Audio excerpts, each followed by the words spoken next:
breaking news tonight in that the Israelis have received one of the last remaining hostage bodies back from Palestinian Islamic Jihad inside Gaza. That leaves only 2 hostage bodies left in Gaza as of this time. And they're still looking for them, but that is just now happening. We'll talk more about that. And we're going to talk about whether or not this ceasefire is actually holding or not. It doesn't look like it from here. Hamas actually told Steve Witkoff that the ceasefire was over. So what does that mean? In the past few days, Hamas has been violating the ceasefire ever since the beginning. They've been crossing the yellow line, which they're not supposed to do. They did not return their hostages on time, which they had promised to do. And they've attacked Israel multiple times. As a matter of fact, 3 soldiers of the IDF have lost their lives in Gaza since the ceasefire took effect. So obviously Hamas is not playing by the rules. Israel has taken action against Hamas threats almost every day since the ceasefire began. And they've been really increasing the number of airstrikes on known targets. They know that they've taken out a few more Hamas commanders. They've also been taking out a lot of tunnels. They found a 7-kilometer long tunnel they said was 60 meters deep. That's a really deep tunnel. It's no wonder that they're still finding those things all over the place. What we have is 3 fronts that are all shifting at once. Gaza is evolving. Lebanon, you've got Judea and Samaria, those West Bank areas that are coming into play in a kind of unexpected way. The Palestinian Authority is now saying that they are going to form the Gaza Peace Force, that they're going to man it. They've already sent more than 5,000 men from areas of Judea and Samaria, Palestinian guys, sent them into Jordan, sent them into Egypt to be trained as policemen. 5,000 of them. That's about half of what the total force is going to need to be. But they're already training these guys. The U.S. brokered ceasefire took a hit. They've been having a hard time because they didn't spell all this stuff out at the beginning. They just said there's going to be a Gaza Peace Force that's going to take over Gaza from Israel and allow Israel to pull out of Gaza, and then they're going to provide security for Gaza. But they didn't specify who would pay for it, how long it would last. So there's been a lot of discussion about that in places like Doha and in Cairo. What they found is that there are basically no countries in the world that are willing to send their people into Gaza. Nobody wants that job. A Palestinian source that told Israel Hayom, which is a right-wing newspaper in Israel, they said Tuesday that the U.S. and other international forces understand now that the Palestinian Authority ultimately needs to take control of the Gaza Strip. Now, Hamas was not down with that plan. That's the reason Hamas exists. They threw out the Fatah, which was more aligned with the Palestinian Authority. Hamas obviously is not going to be happy about this. The Palestinian Authority is a red line for Israel. Israel has said absolutely not. We have enough problems with the Palestinian Authority in Judea and Samaria. We're not going to export that into Gaza. It's not going to make anything safer, and it's likely going to lead to a lot more extremism. They have this pay for slay program in the Palestinian Authority where they pay people to commit acts of terror against Israel. In the United Nations this week, Danny Danon gave a speech because he took it to the Palestinian Authority representative, non-voting representative at the UN. It is time to end pay for slay now, once and for all.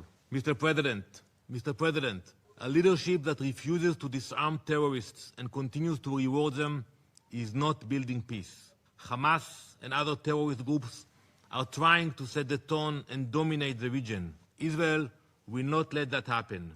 We will our security and move forward with reliable and moderate partners. The Palestinian Authority is still funding terrorism. They're still paying people who commit acts of terror against Israel. The Palestinian representative, Mansour, just blasting Israel and saying Israel is breaking the ceasefire. The U.S. administration has to intervene, often at the highest level, to prevent the ceasefire agreement from collapsing altogether. Israel seeks the collapse of the ceasefire as it continues to pursue displacement, occupation, annexation. It is trying to achieve this aim by stalling the entry of humanitarian aid, by resuming its attacks, and most importantly, by trying to entrench the yellow line or even to advance beyond it. Everywhere in the region, the same policy: land grab disguised under security pretext. Israel is holding up aid to Gaza. That's a blatant lie. Gazans need about 300 trucks a day. And on average, they were getting about 500 a day. So they had plenty. Nobody's hungry in Gaza. Right now, more than 800 trucks a day are going into Gaza. So how is Israel holding up aid? And so he's just saying everything that Israel does is a land grab. Israel actually pulled back from some of the areas that they had controlled to their yellow line under the agreement. So they're living up to their portion of the agreement. There are Telegram channels that are making claims that Israel keeps moving those barriers, those yellow concrete blocks that they've put out to demarcate that yellow line. They say that they keep moving them and taking more and more land with it. I haven't seen any evidence that's the case. But even if they are moving some of those blocks, they're not meaningfully moving that line. They might say, hey, we need to move this block to the other side of that street because we've got guys that are coming up to the blocks in the street and threatening us. And for their safety, so we don't end up shooting some of these guys, let's move the yellow line over there. So there's a building on the other side of the yellow line where they can't come up close to the line or something like that. Okay. I mean, I don't know, but it's possible at least that what this guy is saying is patently untrue. We know it is. In Palestine, in Lebanon, in Syria, Israel knows security would be best achieved by just and lasting peace, but continues to fuel perpetual war. Everywhere it is undermining the efforts to cease fire and achieve peace. Gaza is the bleeding heart of Palestine, like Jerusalem is its beating heart. There is no Palestine without Gaza. And the future of Gaza will be determined by Palestinians, and it is one in which there will be no occupation, no blockade, no annexation, no food, no forced displacement. What you have to keep in mind there is that when he says Palestine, he's not talking about Gaza. He's talking about Israel. And they still have not given up this mantra that the state of Israel is an illegitimate state living on Palestinian land. The entirety of what is today Israel is Palestine, according to them, and we will not stop until we get it all. Israel has continued what it has to do to keep itself safe. And as I said, the talk is in Egypt and in Qatar that the Gaza peace force will be made up of Palestinians from Judea and Samaria, those West Bank areas. Israel says, we're not going to do that. That's not going to happen. There is one other country that has offered to send its troops into Gaza, and that's Turkey. But that also is a non-starter for Israel.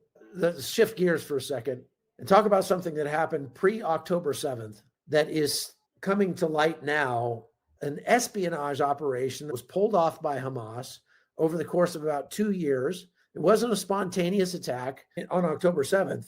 It was something Hamas had been preparing for years. Hamas established an intelligence unit of about 2,500 operatives who were monitoring IDF soldiers online, looking through their Facebook, looking through their Instagram, looking through their TikToks, gathering open source intelligence. That's what it's called. If it's out there in the internet, it's open source. Everything that those soldiers put up, if there was a selfie, they would look at what's in the background of that selfie and they would geolocate the photo and then map out the inside of the military bases where the soldiers were. They created fake profiles to follow troops and extract base photos, patrol routines, vehicle specifications, Iron Dome positions. They infiltrated WhatsApp groups that the soldiers in the IDF had for their units. That gave them a tremendous window into the daily lives of these soldiers. They took all of that stuff and put it together and made a detailed multi-year intelligence picture that shaped what happened on October 7th. They discovered in Gaza recently a very large tunnel system that the IDF dubbed the Pentagon. And inside that tunnel system, they found maps of military bases in Israel. They found mock-ups of IDF bases, VR simulators, instructions on how to disable Merkava tanks. They were able to disable some Merkava tanks using those methods on October 7th. I mean, that's extremely concerning. And it just shows the level of planning and sophistication that went into this attack on October 7th. And we know for a fact it's very likely that part of this was planned, or at least they got assistance planning it from Iran. We've got copies of the operations orders that these guys were carrying with them when they came into Israel. This was not homegrown. Now let's talk about these ceasefire violations. Documented violations we have so far in Gaza are Hamas has launched rockets against Israel during the pause. They've attempted to reposition their fighters from south to north. They've started trying to rebuild tunnel networks, and they've launched surveillance drones that they've sent over Israeli troops in the yellow zone. That obviously is a no-go for the Israelis. Israel says Hamas is using the ceasefire as a recovery window to recover their strength, gather their forces, and everybody believes that this fight is going to continue. There are 2 hostages left in Gaza. Both of them are deceased. Hamas was supposed to give all of those back at the beginning 6 weeks ago, but they couldn't get to them all because they have them spread out and buried all over the place. Israeli officials are getting to the point where there's not a lot of incentive left for them to maintain the ceasefire. The retrieval phase is coming to a close. When it's officially over, we don't know, but when that happens, the combat phase will resume. Public sentiment in Israel is shifting toward resuming operations, according to Israel Hayom. So we may see more fighting going on in Gaza. One interesting thing is that the Houthis have been strangely quiet, even though Israel has continued to strike targets in Gaza. The Houthis have not fired any missiles or drones in some time. Iran is losing control of the Houthis, and the Houthis are going rogue, and they're starting to get arms and training and stuff from elsewhere, and they're not following the orders that the Iranians are giving them because Iran has basically stopped sending them money. So they may yet become a bigger problem, more for shipping in the Gulf than they would be for Israel proper, because they've never been a real serious problem for Israel. Let's talk about what's happening in Lebanon. The Israelis have been continuing to strike Lebanon, Hezbollah targets up there, ever since the ceasefire took effect, which was more than a year ago now. The ceasefire was not between Hezbollah and Israel. The ceasefire was between Israel, the United States, and the Lebanese government, which is not Hezbollah. So Hezbollah has not fired on Israel since that ceasefire took place, but it's not for lack of want to. Israel has several times blown up rocket launchers that were just about to launch rockets on Israel. So it's not for lack of trying, but Hezbollah has been greatly diminished by seeing their leadership wiped out. A couple days ago, Israel struck Beirut again in the Dahia neighborhood. It was a precision strike on the 4th floor of a high-rise apartment building, and it took out Hezbollah's chief of staff. His name was Haitham Ali Tabatabai. Tabatabai oversaw southern Lebanon operations, coordinated with the Iranian Quds Force, rocket and drone command structure. Taking him off the table takes away one of the most experienced people that Hezbollah has left to try to help them reconstitute their force. The steps that Israel is taking are not escalatory. What they're doing is they're ensuring that Hezbollah has a really hard time rebuilding and becoming a threat to Israel once again. Basically, 3 options that Hezbollah has now to respond to this strike. When they had the funeral for Tabatabai, they were saying at the funeral, the speakers were saying, this will not go unanswered. We are going to strike Israel. Possible retaliation. The most likely thing is that they won't retaliate at all because they just can't. And they know that if they do retaliate, Israel's retaliation to their retaliation will be off the chain. and they'll get squashed. Israel has made it too costly for Hezbollah to attack Israel anymore. Hezbollah has been trying to rebuild their forces. They have been trying to move forces back south. They still have a lot of support among the civilian population in that area. As a matter of fact, they still win elections and things like that. What ISW says is that Israel's strikes on Hezbollah are meant to, number one, make it so they can't rebuild their forces. Number two, continue to weaken Hezbollah to the point that they are weaker than the Lebanese army. The Lebanese army will have an easier time disarming Hezbollah. And what they do is this is not a ceasefire violation because Hezbollah was moving military hardware south of the Litani River, and that goes against that's a ceasefire violation right there. Even if they didn't shoot anything at us, the fact that they're trying to rebuild their forces in the southern part of Lebanon is in and of itself a ceasefire violation. And so with that in mind, Israel feels justified striking at those targets to remove the threat. So the strategic impact of taking out Tabatabai is that you got a major disruption now to their remaining military leadership. The signals that Israel is sending are as important as the kinetic strike. When Israel does something like are continually reminding their adversaries and enemies what they are capable of. And there is a small risk, Hezbollah will probably not retaliate at all, but their other option is to try to make some sort of missile strike on someplace in Israel, or they could try to have an incursion into Israel where they infiltrate troops into Israel and try to have another October 7th style attack. That's the least likely of the three. So we talked about the Peace Force controversy, and I just want to get back to that.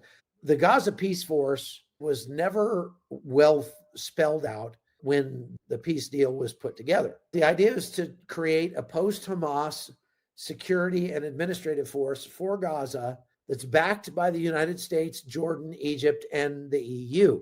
Israel's problem with what they're doing now is that they will not stand for a PA-controlled police force inside Gaza because to Israel is a security threat.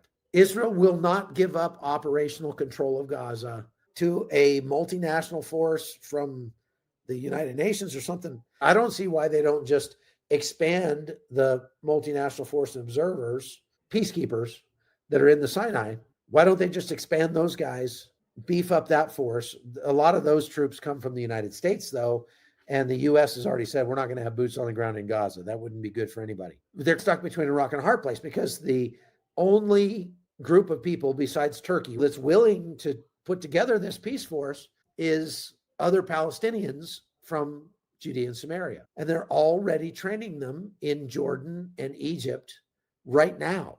Now, here's the part that you're not going to hear on the news, even if you heard about that. It's a very high likelihood that there are Americans training these Palestinians right now, at least in Jordan. This is the King Hussein training city that's near Amman, Jordan. This has been a place where U.S. troops and U.S. contractors have been training Jordanians and other Middle Eastern nations for many years, decades. The United States has been paying for the training of the Palestinian police force for many years before they came up with this Gaza Peace Security Force or whatever. The United States has been sending retired police officers, stuff like that, over to Jordan to train police officers for the Palestinian Authority. The Palestinians are going out of the West Bank areas into Jordan, getting trained at the King Hussein place, and then getting sent back to the Palestinian Authority controlled areas. But what we do know, the United States has been facilitating, paying for the training of the Palestinian police officers so far. And the idea was that those guys were supposed to keep a lid on the extremists in their midst and keep them from committing acts of terror against Israel. That hasn't worked out. There have been at least 2 cases that I know of in the course of the war in Israel where U.S. trained Palestinian policemen took out their U.S. supplied firearms and unleashed them on Israeli soldiers in terror attacks in different places in Israel. You've got to have a police force in there You don't want to have that police force have to be IDF soldiers. You don't want Israelis in those A zones in Judea and Samaria. If we know that the United States has been training Palestinian policemen for a long time, we know where this peace security force is training, and we know that place has U.S. contractors that do training for people there, then you could be forgiven for extrapolating all of that out and saying it sounds like Americans, even if they're not U.S. troops, they're just contractors. It sounds like Americans may actually be training Palestinians for this security force.